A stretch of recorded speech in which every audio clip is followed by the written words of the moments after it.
Hi, boys and girls. Since I missed you so much, I wanted to read you one of my favorite books. This is called Grandpa's Ghost Stories by James Flora. Crash, grumble, rumble. Thunder cracked the sky and rain rattled the windows. A wolf howled. A tree crashed to the ground. It was a terrible stormy night outside. Grandpa's house creaked and groaned. Kerblam! A bolt of lightning crashed on the roof. I hopped onto Grandpa's lap. You're shaking like a cat in a room full of rocking chairs, Grandpa said. Don't worry, there's a lightning rod on the roof. You're safe in here. He filled his pipe and lit it. Just think how terrible it would be if you were lost in the woods in a storm like this. What would you do then?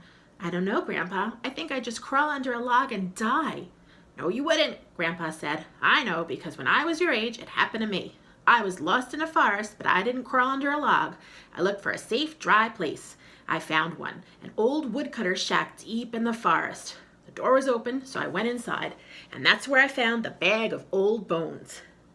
But that's a story too terrible to tell. It might scare the pants off you. Please, Grandpa, please tell me the story, I begged. Very well, I don't mind if I do, Grandpa said. The bag of old bones. There was nothing in that shack, Grandpa said. Not a table, not a chair, not even a lamp or a candle. It was bare except for one thing. A big leather bag sat in one corner. It was covered with dust and it tied at the end with a thick leather thong. After a bit, I dried off and I looked at the sack. I could see no marks on it, just some cracks and bulges. Open me, said a hoarse voice. My hair stood on end. The voice came from inside the sack. But you know how boys are with sacks. They always want to know what's inside. So I opened it. I wish I hadn't. A fearful stench rose from the opening. I held my nose and looked inside. A grinning skull looked up at me.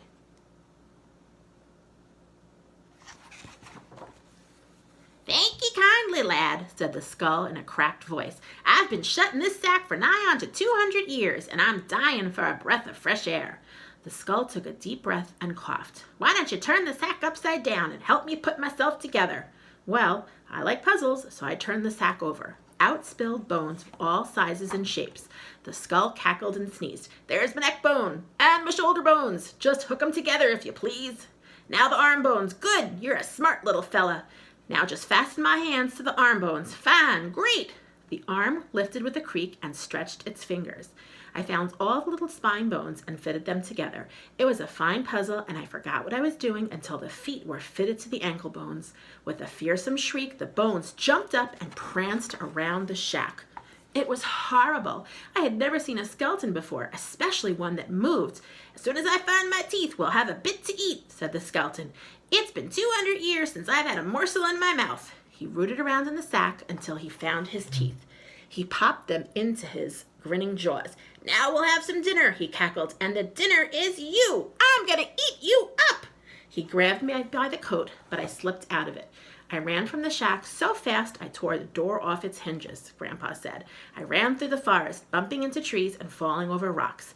Behind, I could hear the clickety-clack of running bones. Just in time, I saw a tiny cave in the hillside. I dove in and covered the door with a big rock. Whew, I was just in time. Outside, I could hear the skeleton clawing at the rock. I thought I was lucky to be safe in that cave, but I wasn't. I was in worse trouble than ever. I had stumbled into the cave of the warty witch, but that's another story too terrible to tell. Please tell me, Grandpa, I begged. I like terrible stories. Very well, I don't mind if I do, said Grandpa, and I will if you'll just turn the page. The Cave of the Warty Witch. It was so dark in the cave that I had to feel my face to see if it was still there. Suddenly, a big fiery eye flicked open, then another and another, until at least a dozen evil yellow eyes were staring at me. Something hard and furry crawled up my leg. I screamed and jumped and stomped down on someone's foot. Ouch, you clumsy beast! A cracked voice screeched. A bony hand slapped my face and scratched my cheek. Chills ran up my spine. Was it another skeleton? Suddenly the cave was filled with light. There, nose to nose, staring into my eyes, was a witch.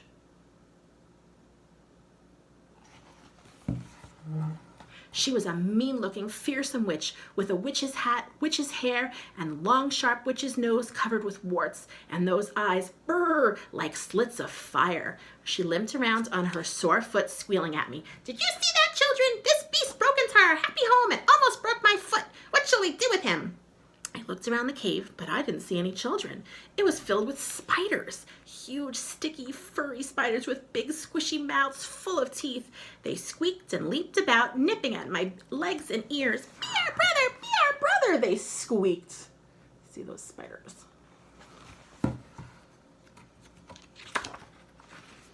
"Hee hee hee," cackled the witch. "They want you to be a spider like them. They were once children until they broke into my home just as you did. Now they are my spider family, and in a jiffy you will be too." She pulled a wishbone from her filthy clothes and struck my head with it and squealed, "Bone of wishes, listen to me. Make this boy a spider when I count 3. "I don't want to be a spider," I cried. I tried to run, but the spiders threw me to the floor. 1, 2, I closed my eyes and shivered. 1, 2, splock. In a flash, I could feel myself changing. My body swelled up and my teeth grew long and sharp. My arms disappeared and hairy legs sprouted out all over me. The old witch led me to a mirror. I hardly dared to look.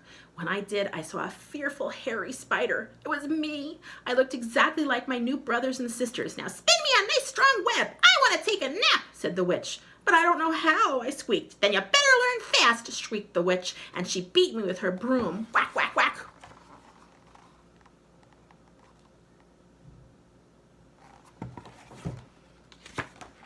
Oh, it hurts. She almost broke my back.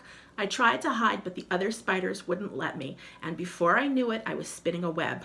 I don't know how I did it. I suppose it's just something all spiders know how to do without going to a web school.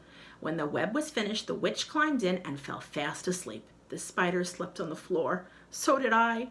I couldn't sleep, though. I kept thinking about being a spider for the rest of my life, crawling around on the cold, dark cave, eating bugs and flies. It made me cry. Suddenly, through my tears, I saw the witch's arm hanging from her cobweb bed. The wishbone was in her hand.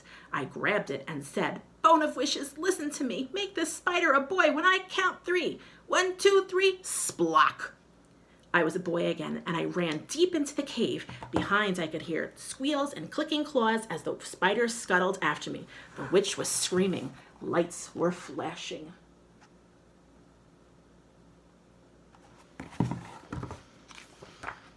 In the nick of time, I saw a hole at the end of the cave. I dove in. It was too small. My body stuck while my legs dangled in the cave. I shut my eyes, waiting for a big spider mouth to bite them off. Then a hand grabbed my hair and pulled me out of the cave. "Oh, my, that was close," I panted. "You saved my life." It was so dark and stormy, I couldn't see who had yanked me from the cave. Then, by the next flash of lightning, I saw that it was nobody. Just a big, cold, bony hand with no body. I got goosebumps. The hand squeezed me tight and soared off into the storm. I didn't care. I was so tired and wet and cold that I didn't care what was going to happen next. "What did happen, Grandpa?" "Worse things," he said. "Terrible things." "Tell me about them, Grandpa, please," I begged. "Very well, I don't mind if I do. And I will if you'll just turn the page." The house of the ghastly ghost. That hand traveled fast. We zoomed over trees and dodged bolts of lightning until we came to a house deep in the forest. What a house! It was built of mud, blood, old bones, and bat wings. Here and there you could see a shin bone or a withered claw sticking out of the walls. The roof was made of old rat fur and dead hair. Perched on top were the bones of a long dead alligator. There were no doors or windows in this house. Right away, I knew it had to be the house of a ghost. Ghosts don't need doors or windows. They use the chimney. As we started down the chimney, I heard a hollow voice wailing down below. "Where is my hand? I want my sweet hand. Where are you, sweet hand?"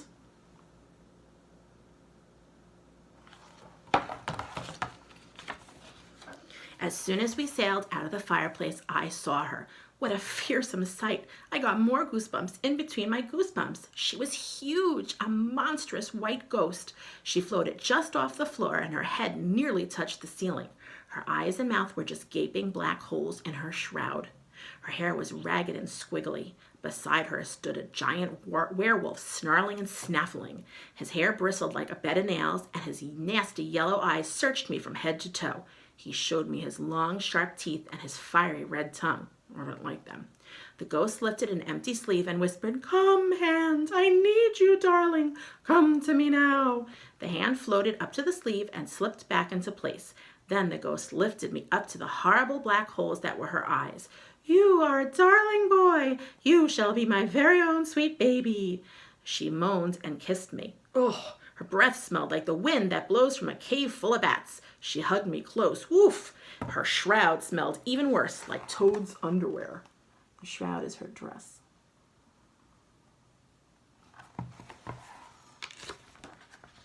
We floated across the room and she turned on her TV set. "We'll have some fun until it's time for dinner." She hummed and kissed me again. Have you ever seen Ghost TV? It's on channel 4.5 and it's awful. I mean, the worst ever. First, we looked at the open grave show.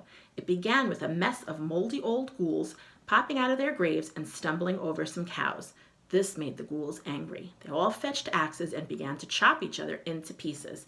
This went on until there was only one ghoul standing on a pile of splintered bones and skulls. He was declared the winner, and a lizard came out and pinned a medal on him. See the TV. Next, we looked at Mrs. Ghost's favorite program. It was about cooking, and it was called Feeding Phantom Faces. It opened with a big fat-bellied demon in a tall white hat. He hauled in a big iron pot and showed us to make soup out of a dead elephant. Irk! Then an old blue witch taught us how to fry baby toes and eyeballs and bake a knuckle-bone pie. While all this was going on, a screaming banshee orchestra was playing music that sounded like truck brakes. Then we saw a commercial for goblin grease. I didn't know that goblins needed grease, but they do. It seems that their knees creak, and it is very hard to sneak around houses with creaky knees. So they grease up their knees before they go haunting.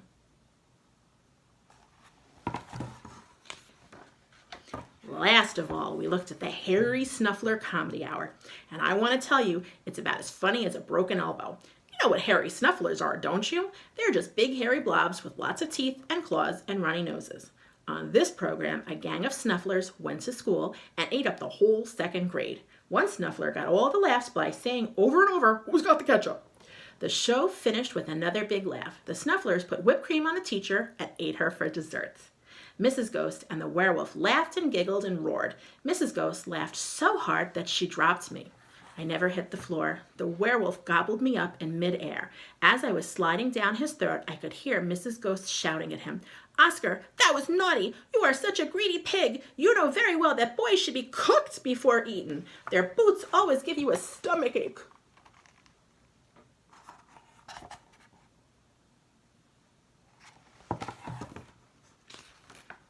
I slid on down and tumbled into the werewolf's stomach. What a mess! I was knee-deep in possum tails, bug fur, lizard claws, and rat teeth. And the smell, woo-wee! It was darker down there than the inside of a witch's hat, and I couldn't find any way out. I was a goner for sure. I began to think of my mom and my dad and my dog Spot. I would never see them again. I began to bawl like a homeless baby. I reached for my handkerchief to dry my tears. What do you think I found in my pocket? The witch's wishbone. I prayed that it would work one more time. Bone of wishes, listen to me. At the count of 3, I want to be home, rocking at home with my grandson on my knee. 1, 2, 3, splock.